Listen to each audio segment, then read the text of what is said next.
ನಮಸ್ಕಾರ, ನನ್ನ ಹೆಸರು ಶ್ವೇತಾ. ನಾನು ಒಬ್ಬಳೆ ಸಾಫ್ಟ್ವೇರ್ ಇಂಜಿನಿಯರ್. ಆಫೀಸ್ಗೆ ಹೋಗೋಕೆ ಮುಂಚೆ ಇರಲಿ ಅಥವಾ ವಾಪಸ್ ಬಂದಮೇಲೆ ಇರಲಿ, ಮೊದಲನೇ ಕೆಲಸ ಮಾಡೋದು ಅಂತಂದರೆ ದೇವ್ರಿಗೆ ದೀಪ ಹಚ್ಚಿ, ಅಗರಬತ್ತಿ ಹಚ್ಚಿ, ಅಮ್ಮ ಹೇಳ್ಕೊಟ್ಟಿರೋ ಒಂದು 4 ಶ್ಲೋಕ ಅದು ಇದು ಹೇಳಿ, ಅದೊಂಥರ ದಿನ ಸ್ಟಾರ್ಟ್ ಮಾಡೋಕ್ಕೆ ನನಗೆ ಪಾಸಿಟಿವಿಟಿ ಕೊಡುತ್ತೆ. ಮತ್ತು ಅದರಿಂದ ಮೈಂಡ್ ಒಂದು ಸ್ವಲ್ಪ ಕಾಮ್ ಆಗುತ್ತೆ. ಈಗ ಆಫೀಸಿಂದ ಬಂದಮೇಲೆ ಆಗಲಿ ತುಂಬ ಸ್ಟ್ರೆಸ್ ಆಗಿರುತ್ತೆ, ಅಲ್ಲಿಗೆ ಹೋಗೋದು ಬರೋದು ಎಷ್ಟು ಕೆಲಸ ಇರುತ್ತೆ. ಮನೆಗೆ ಬಂದಿದ ತಕ್ಷಣ ಮೊದಲು ದೇವ್ರಿಗೆ ದೀಪ ಹಚ್ತೀನಿ ಅಂತಂದರೆ ಅದೊಂಥರ ಸಮಾಧಾನ ಅಂತ ಅನ್ಸುತ್ತೆ. ಮುಂಚೆ ಬೇರೆ ಆಯಿಲ್ ಯೂಸ್ ಮಾಡ್ತಾ ಇದ್ದೆ ನಾನು, ಅದೇನೋ ಒಂಥರ ಸೆಟ್ ಆಗಲಿಲ್ಲ. ಮತ್ತು ಅದು ದೀಪದ ಬಟ್ಲೆಲ್ಲ ಸ್ವಲ್ಪ ಕಪ್ಪಗೆ ಆ ಥರ ಎಲ್ಲ ಆಗ್ತಾ ಇತ್ತು.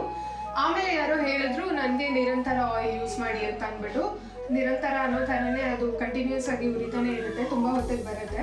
ಮತ್ತು ಇನ್ನೊಂದು ಸ್ಪೆಷಾಲಿಟಿ ಏನಂತಂದರೆ ಅದರಲ್ಲಿ ಜಾಸ್ಮಿನ್ ಫ್ರೇಗ್ರೆನ್ಸ್ ಇದೆ.